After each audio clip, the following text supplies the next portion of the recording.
Chers amis, bonsoir.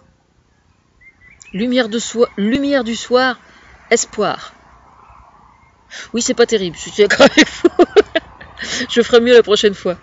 Bon, ce soir, je vais. Y a un certain individu qui vient de me faire une remarque. C'est ça les coachs, hein, ils sont terribles. Bref. Je vais vous parler d'un truc qui s'est produit il y a quelques jours, il y a peut-être une semaine maintenant, au sujet des inondations dans les Balkans. C'est effroyable, quoi. Juste effroyable. Il arrive souvent que je ne réagisse pas aussitôt quand il se passe quelque chose quelque part. Et ça ne signifie pas que ça ne me touche pas, simplement, comment dire, je suis un peu désarmée, quoi. Comme on l'est tous, d'ailleurs. Alors, pour information, les Nations Unies se souciaient déjà de ça, de ces problèmes-là, environnementaux, etc., enfin un peu avant moi, quand même. Mais c'est de plus en plus, depuis 2 ans, normalement, je leur mets, Monsieur Ban Ki-moon notamment, je leur mets la pression pas mal, notamment par pétition interposée, pétition qui ne décolle jamais, mais c'est pas grave puisque mes idées sont reprises. Moi je le fais pas pour, je ne le fais pas pour, comment dire, pour foutre la merde ou quoi que ce soit. L'essentiel c'est que ça avance, quoi. Alors, en fait, il y a actuellement maintenant au sein de l'ONU une commission qui est, comment dire, qui se soucie justement plus particulièrement de ces problèmes d'environnement. Alors, le problème réside dans le fait qu'il est nécessaire qu'il y ait une structure qui soit créée sur le plan international pour venir en aide aux risques climatiques. Parce que là, en l'occurrence, il s'agit de pluies diluviennes. Il aurait dû y avoir un plan d'anticipation de ces problèmes-là. Comme ça s'est produit, enfin moi, évidemment, je prends toujours l'exemple de la Normandie parce qu'il se trouve que nous, à une échelle plus petite, on a eu ce problème-là aussi avec l'estuaire de la Seine. C'est-à-dire que on avait justement des zones qui étaient trop couvertes de zones pavillonnaires et il y avait eu des inondations en baie de Seine et tout ça, c'était quand même assez inquiétant. Pendant 3 ou 4 années de suite, je crois, ça inondait. Et donc on a fait des bassins de rétention. Alors évidemment, les bassins de rétention ne sont pas très grands, enfin, sont pas très grands. Ils sont suffisamment grands en Normandie ici pour apparemment, il y a des gens qui disent que c'est pas terrible, que ça fonctionne pas, etc. Moi je suis désolée, depuis que ces bassins ont été faits, ce que je remarque c'est qu'il n'y a plus d'inondation du tout. En bord de Seine, il n'y a plus d'inondation. C'est donc que ça fonctionne très bien.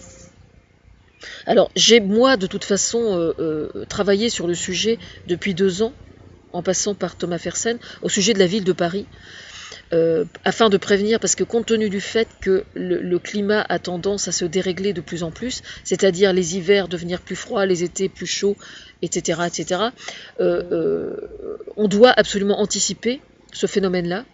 Et pour anticiper, on doit donc prendre des mesures pour créer des nouveaux bassins de rétention. Je parle de ça au sujet de la crue des fleuves. Alors le problème, c'est que dans les Balkans, je suppose, mais j'en sais rien, je dis ça, je ne sais pas. Est-ce que ce plan de prévention a été fait ou pas? Est-ce qu'ils ont, parce qu'il est possible que ça ait vraiment été fait et que ça n'ait pas suffi, par exemple. Je ne sais pas. Toujours est-il que je trouverais, moi, parfaitement cohérent et parfaitement logique que la communauté européenne les aide sur ce plan-là, au même titre qu'elle aiderait n'importe quel autre pays qui se trouve dans la même situation. Voilà. Alors moi, je suis pour la création d'une structure qui soit chargée justement de ça. Alors il y a notamment une pétition que j'ai signée ce matin, qui reconnaissent une pétition qui a pour objectif de créer un organisme justement qui soit à même de juger du crime d'écocide. Alors vous me direz quelle est la relation. C'est vrai qu'une crue, on peut considérer qu'une crue ou qu'un phénomène strictement naturel n'ait rien à voir avec un écocide. Sous-entendu par là, il n'y a aucune multinationale ou aucun pays ou aucun État particulier qui soit responsable. On peut voir les choses sous cet angle, évidemment. Sauf que le problème, c'est que les choses sont un petit peu plus compliquées que ça. quand même, hein. Parce que, par exemple, quand on choisit d'accorder des permis de construire dans des zones dont on sait pertinemment qu'elles sont inondables, par exemple, il y a une responsabilité de la part des responsables politiques qui ont accordé les permis de construire, hein. Quand on se retrouve dans des zones, par exemple, où une zone est connue de tout le monde comme étant inondable et que le propriétaire fait venir des semis et des semis et des semis de remblais pour rehausser le terrain d'1 mètre de haut afin que ça devienne constructible, moi, ce mec-là, pour moi, il doit être aligné, hein, si vous voyez ce que je veux dire. Voilà. Bon, là, c'est quelques détails dont je vous parle, bien évidemment, mais il n'empêche que c'est quand même la vérité, quoi. Alors, cette notion d'écocide, je ne sais pas dans quelle mesure ces phénomènes de crues peuvent être considérés comme écocides ou pas, parce que c'est quand même plus complexe que ça.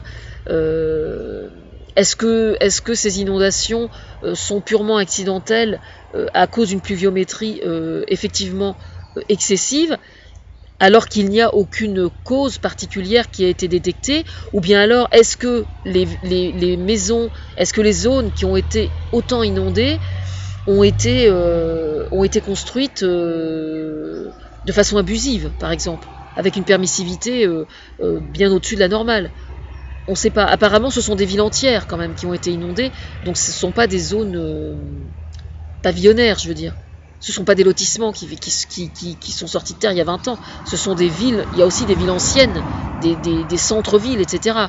Donc c'est apparemment... alors, évidemment, on peut considérer aussi que les gouvernements sont, d'une certaine façon, quelque peu coupables de ne pas avoir anticipé.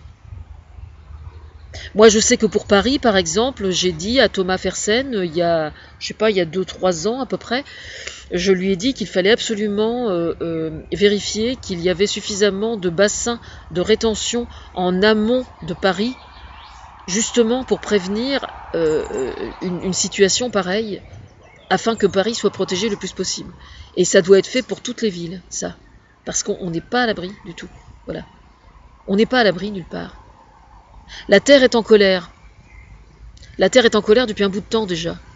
Mais visiblement, il y en a qui ont du mal à comprendre, hein.